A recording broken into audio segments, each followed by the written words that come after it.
हम काला लग रहे हैं ना, कोई बात नहीं, ठीक है,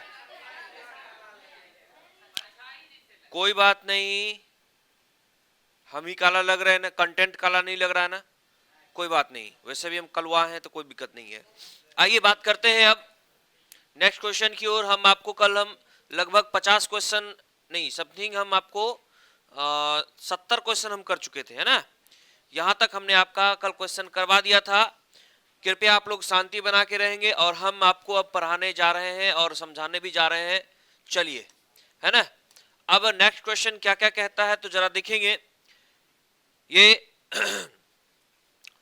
70 नंबर का क्वेश्चन जो कह रहा है, इस क्वेश्चन को जरा समझेंगे। 70 नंबर के क्वेश्चन को तो कहता है कि वसा का पाचन कौन करता है। तो वसा का पाचन के अंतर्गत पहला ऑप्शन दे रखा है पेप्सिन, दूसरा ऑप्शन ट्रिप्सिन, तीसरा ऑप्शन लाइपेज और चौथा ऑप्शन एमाइलेज। तो ये बात आप अच्छी तरीके से जानते हैं कि कौन सा ऑप्शन होगा, तो लाइपेज। वसा का पाचन कौन करता है, तो लाइपेज। अच्छा, आपको मुख में जो सबसे प्रथम पाचन किसका होता है, मुख में लेते हुए सबसे पहला पाचन किसका होने लगता है, कार्बोहाइड्रेट का होने लगता है, ठीक है। आइए बात करते हैं अब 71वां नंबर क्वेश्चन। तो 71 नंबर क्वेश्चन क्या कहता है कि सभी हरे पौधे डैश होते हैं। तो हरे पौधे क्या होते हैं, ऑप्शन दे रखा है स्वपोषी होते हैं, मृतपोषी होते हैं, परजीवी होते हैं, या इनमें से सभी होते हैं। तो आप बता सकते हैं कि यह सभी पौधे क्या होते हैं, स्वपोषी होते हैं। क्या होते हैं सभी पौधे, स्वपोषी। सभी पौधे क्या होते हैं, स्वपोषी। सभी पौधे स्वपोषी होते हैं। कैसे पौधे होते हैं, स्वपोषी होते हैं। फिर बात करते हैं 72वां नंबर क्वेश्चन। 72 नंबर क्वेश्चन कहता है कि इनमें कौन सा वसा अम्ल तथा ग्लिसरॉल में बदलता। कौन सा वसा अम्ल तथा ग्लिसरॉल में बदलता, मतलब वो वसा है, वो क्या है, वसा है जो अम्ल और ग्लिसरॉल में बदलता है। क्या, ग्लिसरॉल में बदलता है। तो वह कौन सा हो सकता है, तो इसका आंसर आ जाएगा, आंसर है आपका कि सक्रिय पेप्सिन है, दूसरा है लाइपेज है, तीसरा है एमाइलेज है, चौथा है इन्वर्टेज है। तो कौन सा हो सकता है कि लाइपेज ही एक ऐसा वसा हो, सॉरी लाइपेज ही एक ऐसा वसा है जो वसा को अम्ल तथा ग्लिसरॉल में बदलने का काम करता है। कौन, जो कि यह लाइपेज है। कौन है, लाइपेज। आइए नेक्स्ट बात करते हैं अब 73वें नंबर क्वेश्चन की ओर आगे बढ़ते हैं। 73वां नंबर क्वेश्चन कहता है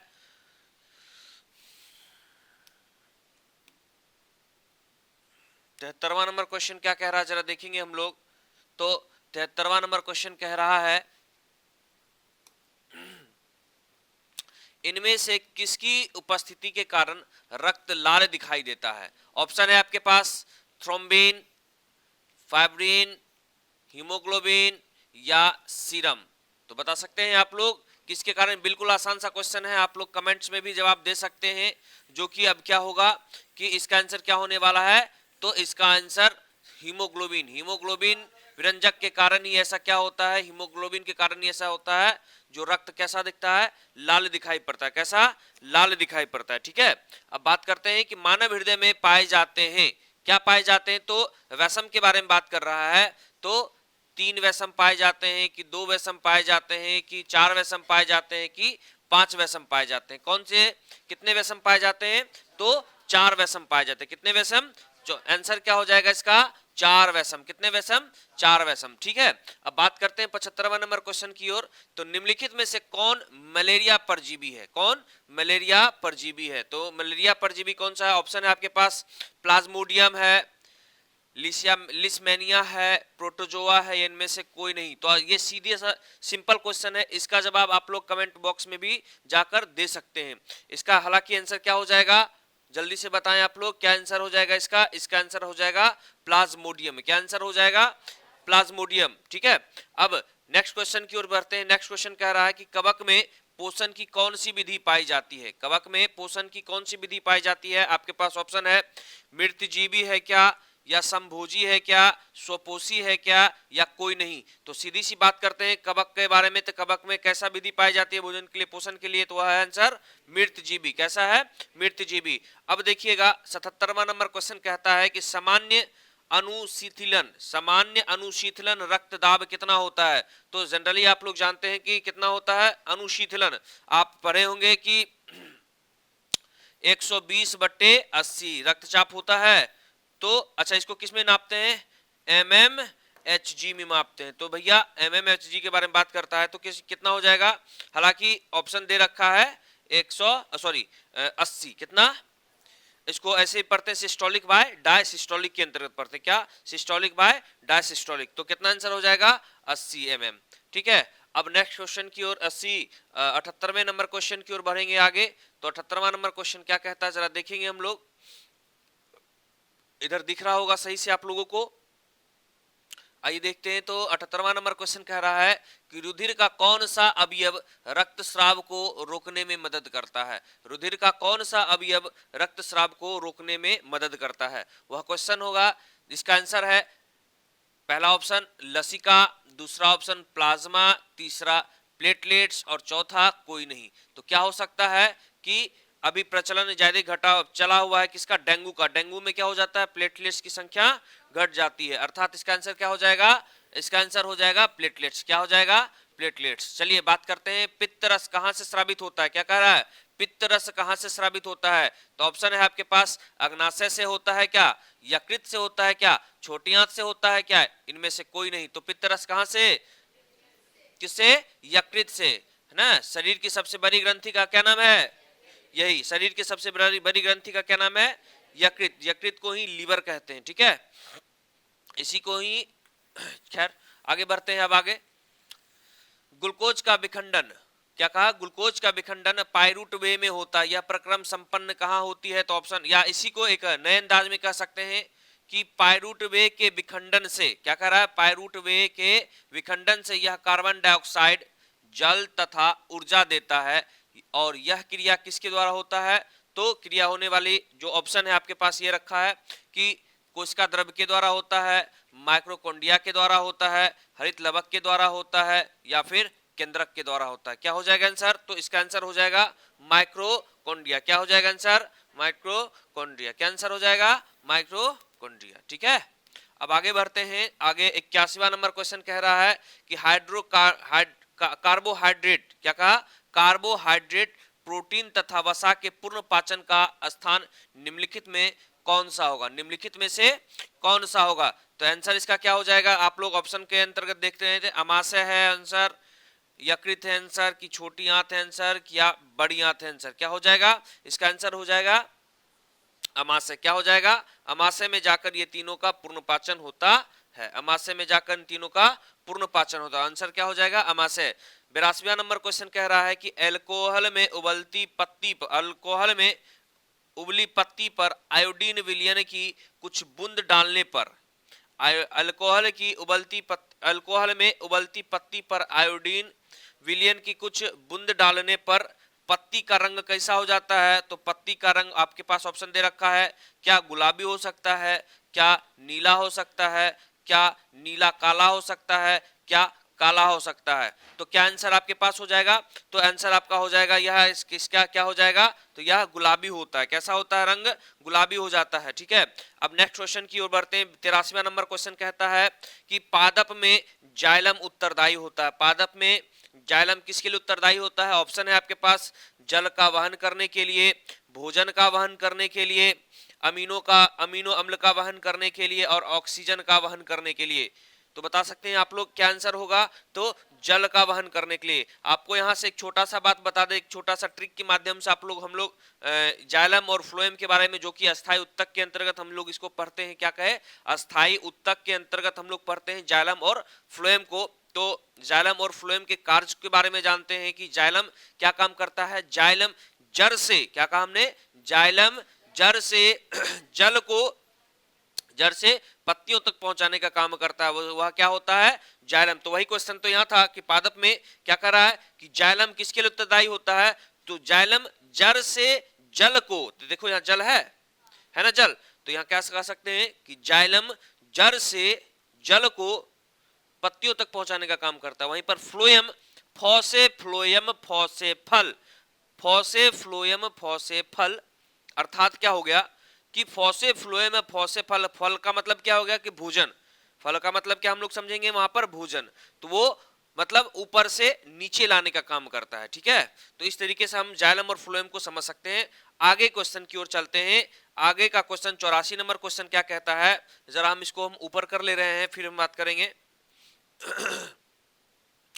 84वां नंबर क्वेश्चन कहता है कि स्लाइडस को सर्वप्रथम कंपाउंड्स माइक्रोस्कोप से देखा गया था, वह क्या था।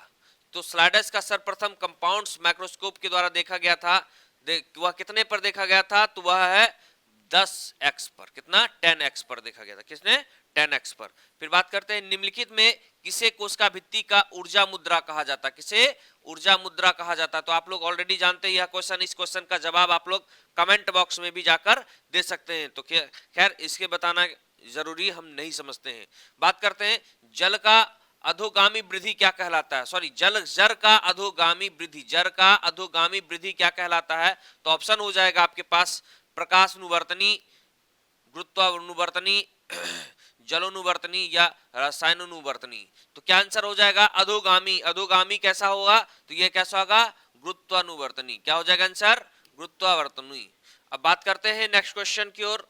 अब नेक्स्ट क्वेश्चन की ओर बात करते हैं निम्नलिखित में से कौन यंत्र का उपयोग रक्त दाब के मापने में किया जाता है, किसका, निम्नलिखित में से कौन सा यंत्र का उपयोग रक्त दाब मापने में किया जाता है। तो क्या आंसर हो जाएगा, आंसर हो जाएगा रक्त दाब मापने में। तो आप लोग भी जान रहे हैं क्या हो जाएगा आंसर, स्फेग्नोमैनोमीटर। क्या, स्फेग्नोमैनोमीटर। अब बात करते हैं 88वां नंबर क्वेश्चन। 88वां नंबर क्वेश्चन कह रहा है कि हृदय से रक्त को संपूर्ण शरीर में पंप किया जाता है या किसके द्वारा किया जाता है। तो क्या फेफड़े के द्वारा किया जाता है, क्या निलय के द्वारा किया जाता है, क्या अलिंद के द्वारा किया जाता है, या इनमें से सभी के द्वारा किया जाता है। किसके द्वारा किया जाता है, तो आंसर क्या हो जाएगा, आंसर हो जाएगा बी, जो कि निलय के द्वारा किया जाता है। क्या, निलय के द्वारा। आप लोग जब हार्ट को पढ़े होंगे तो हार्ट का सिंबल इस प्रकार से बनता है, जिसको हम ऐसे ऐसे करके चलते हैं और ये ऐसे लेके चलता है इसको, है ना, जिसमें बायां निलय और बायां अलिंद होते हैं, है ना, अर्थात दो निलय और दो अलिंद भी होते हैं। तो क्या आंसर कह रहा है कि आंसर इसमें क्या है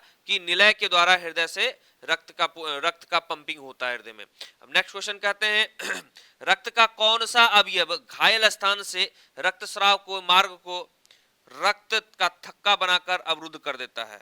मतलब रक्त का कौन सा अवयव, तो वह अवयव कौन कौन सा हो सकता है, आप लोग बता सकते हैं। रक्त का कौन सा अवयव घायल स्थान से रक्तस्राव के मार्ग को रक्त का थक्का बनाकर अवरुद्ध कर देता है। क्या वह आंसर क्या हो जाएगा, क्या वह प्लेटलेट्स होगा, क्या वह श्वेत रक्त कोशिकाएं या अर्थात डब्ल्यूबीसी होगा, क्या वह आरबीसी होगा, क्या वह लसिका होगी।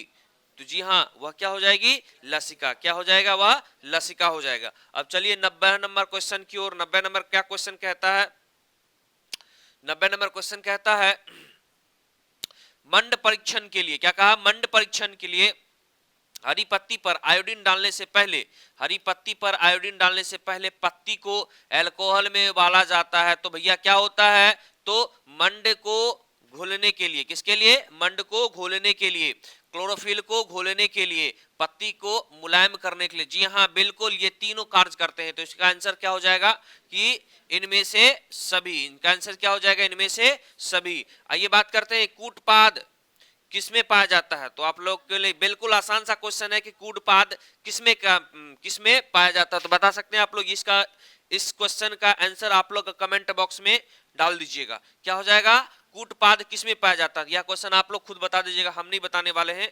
अब चलते हैं नेक्स्ट क्वेश्चन की ओर, 92 नंबर की ओर चलते हैं। तो 92 नंबर का क्वेश्चन कहता है कि मनुष्यों के शरीर की सबसे बड़ी ग्रंथि के बारे में बात करते हैं। तो मनुष्यों की सबसे बड़ी ग्रंथि अभी जस्ट हमने बताया था, मनुष्यों की सबसे बड़ी ग्रंथि। यह भी क्वेश्चन आप लोग अब कमेंट बॉक्स में डालेंगे, यह भी क्वेश्चन अब आप लोग कमेंट बॉक्स में डालेंगे, जिसका जो कि आसान सा क्वेश्चन है ये आप डाल सकते हैं। जिसका आंसर क्या हो जाएगा आप लोग खुद जानते हैं, हम नहीं बताने वाले हैं।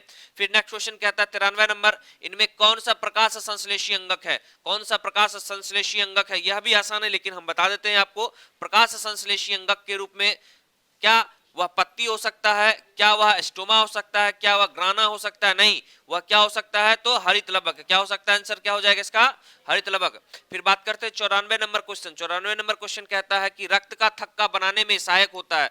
रक्त का थक्का बनाने में कौन सहायक होता है, क्या वह लाल रक्त कोश का, जिसको हम लोग आरबीसी के नाम से जानते हैं, क्या वह श्वेत रक्त कोश का, जिसको हम लोग डब्ल्यूबीसी के नाम से जानते हैं, इसको क्या किसके नाम से, आरबीसी के नाम से, इसको क्या डब्ल्यूबीसी के नाम से जानते हैं। अच्छा, क्या वह रक्त बिंबाणु, जिसको हम लोग प्लेटलेट्स के नाम से भी जानते हैं, क्या आंसर हो जाएगा इसका, रक्त बिंबाणु। क्या हो जाएगा आंसर, रक्त बिंबाणु। क्या हो जाएगा आंसर, रक्त बिंबाणु। आइए बात करते हैं 95 नंबर क्वेश्चन में। हाँ देखिएगा 95 नंबर का क्वेश्चन देखिए कितना इंपॉर्टेंट है, जो कि हर एक बार पूछा गया है, 2016 में पूछा गया है, 14 में पूछा गया है, और मोस्ट इंपॉर्टेंट क्वेश्चन भी है, जो कि सेट तीसरे में दे रखा है, और 2011 में भी ये सवाल लगभग पूछने के कगार पर था और पूछा भी था।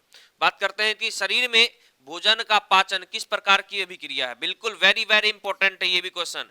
यह क्वेश्चन वेरी वेरी इंपॉर्टेंट क्या कहता है कि शरीर में भोजन का पाचन किस प्रकार की अभिक्रिया के द्वारा होता है। क्या वह अभिक्रिया उपचयन के द्वारा होता है, क्या वह संचयन के द्वारा होता है, क्या वह विस्थापन के द्वारा होता है, क्या वह अपचयन के द्वारा होता है। तो क्या आंसर हो जाएगा, तो उपचयन के द्वारा होता है। किसके द्वारा होता है, उपचयन। यह क्वेश्चन हम बार बार आपके जब हम आपसे पूछेंगे तो उस समय में आपसे हम जवाब ये क्वेश्चन करेंगे, और आपका सवाल जवाब गलत होने पर हम आपको पीटेंगे भी, जरा ध्यान रखिएगा। इथाइल अल्कोहल किस प्रकार का श्वसन से बनता है, या इथाइल अल्कोहल किस प्रकार के श्वसन में बनता है। तो वह कौन सा श्वसन बनता है, जिसका नाम है, पहला ऑप्शन दे रखा है, क्या वह वायवीय होता है, क्या वह अवायवीय होता है, क्या वायवीय और अवायवीय दोनों होता है, जिसको यहाँ पर दे रखा है ए बी में, और क्या वह इनमें से कोई नहीं में हो सकता। तो क्या आंसर हो जाएगा, अवायवीय। क्या हो जाएगा आंसर, अवायवीय। क्या हो जाएगा, अवायवीय। आंसर क्या हो जाएगा इसका, अवायवीय। यह भी मोस्ट इंपोर्टेंट क्वेश्चन है, देख लीजिए सेट 5 में पूछा गया, 2016 में पूछा गया, 15 में और 13 में पूछा गया है। अब नेक्स्ट क्वेश्चन है 97 नंबर की ओर। 97 नंबर पर हम लोग चलते हैं। तो पौधे में श्वसन क्रिया के अंतर्गत क्या कहा, श्वसन क्रिया के अंतर्गत एडीपी नहीं हो गया, एटीपी के टूटने में कितनी ऊर्जा मुक्त होती है, कितनी ऊर्जा मुक्त होती है, तो मुक्त होने वाली ऊर्जा कितनी है, तो वह आप बता सकते हैं यहां से। यहां पर आपको आंसर दे रखा है क्या वह 30.5 किलो जूल पर मोल हो सकता है, क्या वह 305 किलो जूल पर मोल हो सकता है, क्या वह 3.5 किलो जूल पर मोल हो सकता है, इनमें से कोई नहीं।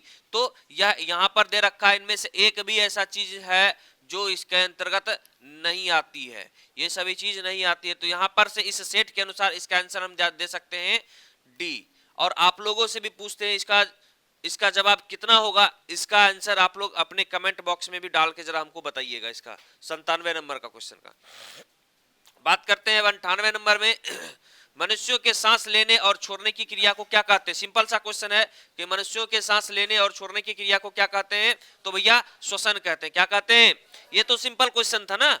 बात करते हैं मानव में डायलिसिस थैली, मानव में डायलिसिस थैली किसके द्वारा कौन है, तो वह है नेफ्रॉन। क्या होता है, नेफ्रॉन। ठीक है, अच्छा अब चलते हैं 100वां नंबर क्वेश्चन की ओर। तो 100वां नंबर क्वेश्चन कहता है कि मानव हृदय का औसत प्रकुचन दाब कितना होता है। तो औसत प्रकुचन दाब लगभग क्या 120 mmHg होता है, क्या 150 mmHg होता है, क्या 90 mmHg होता है। तो आप लोग पढ़े भी हैं 120/80 mmHg। तो भैया क्या हो जाएगा, तो 120 mmHg, 120 mmHg। चलिए बात करते हैं अब आगे, अगला क्वेश्चन क्या कहता है जरा देखेंगे। 101 नंबर क्वेश्चन 101 नंबर क्वेश्चन देख लेंगे हम लोग। 101 नंबर का क्वेश्चन में कह रहा है कि इनमें किसके द्वारा अमीबा में भोजन का अंतर्ग्रहण होता है। इनमें किसके द्वारा अमीबा में भोजन का अंतर्ग्रहण होता है। तो यह आंसर हो जाएगा, ऑप्शन है आपके पास, क्या वह कूटपाद के द्वारा होता है।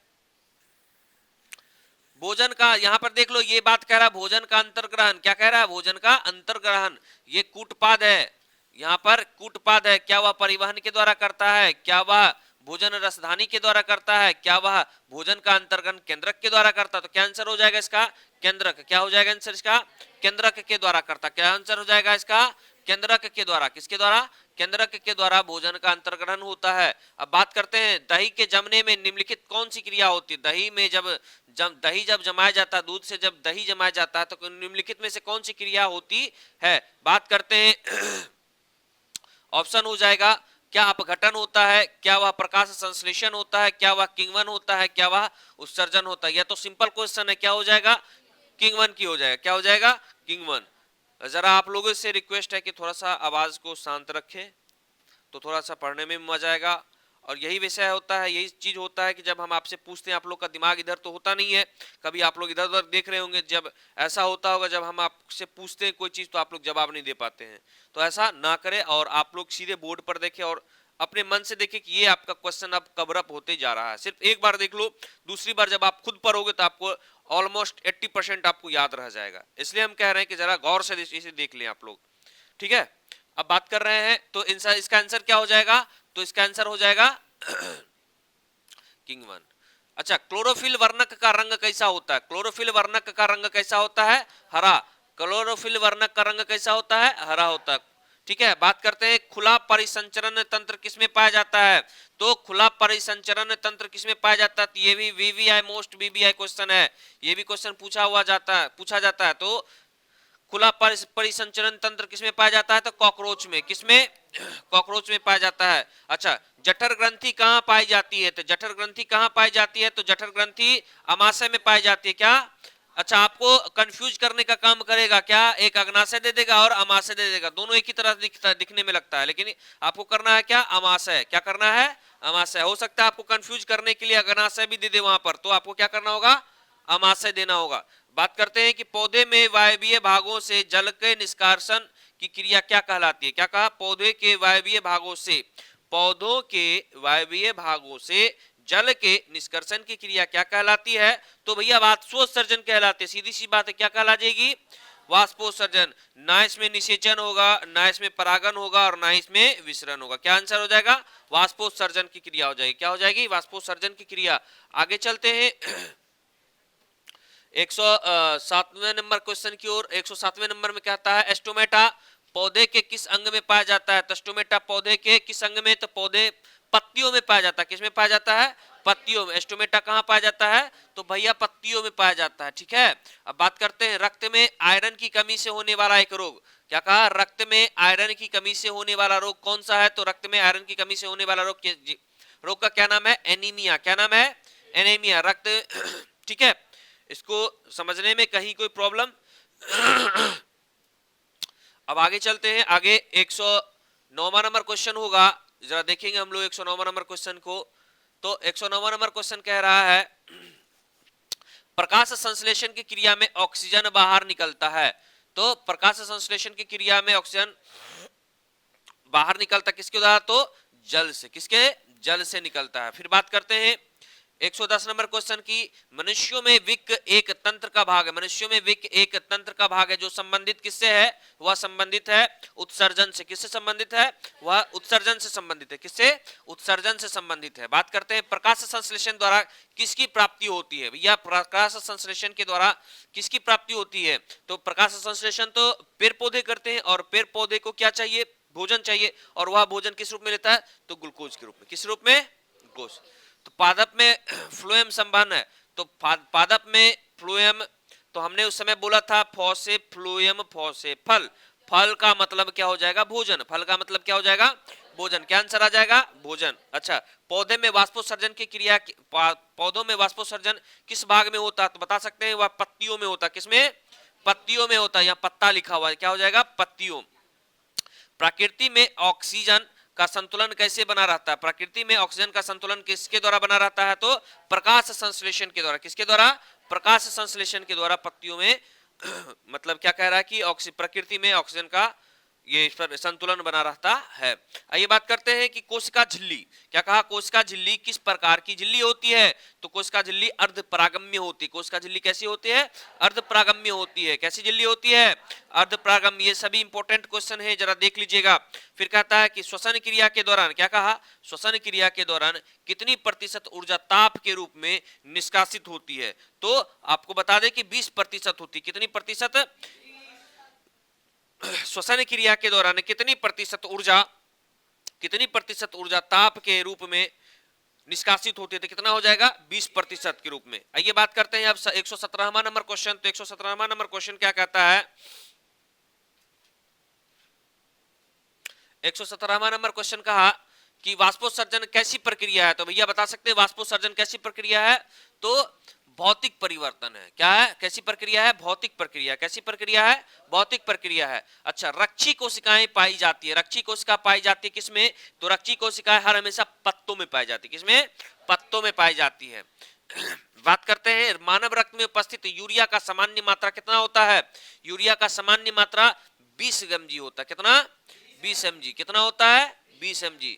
अच्छा, वह कौन सा प्रक्रम है जिनके द्वारा शरीर में ऊर्जा का उत्पादन होता है, वह कौन सा प्रक्रम है जिनके द्वारा शरीर में ऊर्जा का उत्पादन होता है। तो वह आंसर क्या कहलाएगा, ऑप्शन हो जाएगा क्या, वह ऑप्शन हो जाएगा श्वसन के द्वारा। ऊर्जा क्या का, शरीर में ऊर्जा का उत्पादन किसके द्वारा, सांस लेते हैं तब हमें, सांस लेते तब हमें क्या होता है, ऊर्जा का एहसास होता है। सांस और लेने और छोड़ने की क्रिया के अंतर्गत ही हमको क्या लगता है कि ऊर्जा की प्राप्ति हो रही है, चाहे ऊर्जा का ह्रास हो रहा है। ठीक है, अब बात करते हैं वह कौन सी क्रिया, वह कौन सी क्रिया सभी जीवों के लिए अनिवार्य है। वह कौन सी क्रिया जो सभी जीवों के लिए अनिवार्य है, तो आंसर हो जाएगा आपका क्या, तो सभी जीवों के लिए क्या अनिवार्य है भाई, प्रकाश संश्लेषण, क्या वाष्पोत्सर्जन, क्या श्वसन या चलन। तो सभी जीवों के लिए श्वसन क्रिया अनिवार्य है, श्वसन की क्रिया अनिवार्य है। बात करते हैं अब रक्त में हल्के पीले रंग के चिपचिपे द्रव को क्या कहते हैं।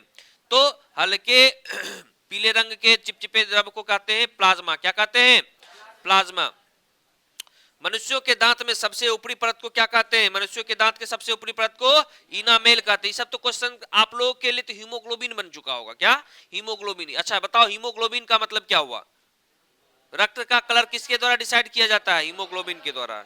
अच्छा, हीमोग्लोबिन में अगर शुद्ध रक्त बहेगा तो क्या हो जाएगा, हीमोग्लोबिन में अगर शुद्ध रक्त बहा, सॉरी ऑक्सीजन युक्त अगर ब्लड बह रहा है ब्लड में, तो उसको कैसा ब्लड कहते हैं, हीमो ऑक्सीजनेटेड ब्लड। क्या कहते हैं, हीमो ऑक्सीजनेटेड ब्लड, है ना।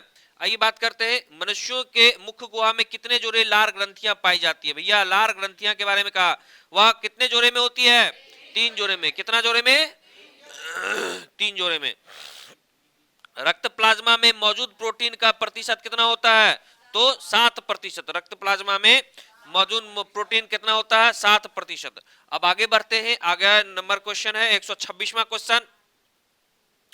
126वें क्वेश्चन की ओर चलते हैं। आज लगभग हम 129 क्वेश्चन ही आज हम रखेंगे, आगे चलेंगे नेक्स्ट टाइम, अगले वीडियो में हम लोग देखेंगे। फिर बात करते हैं मनुष्यों के आहार नाल की लंबाई कितनी होती है, ये वेरी वेरी इंपॉर्टेंट है। कितना होता है, लगभग 8 से 10 मीटर। कितना, डायमीटर।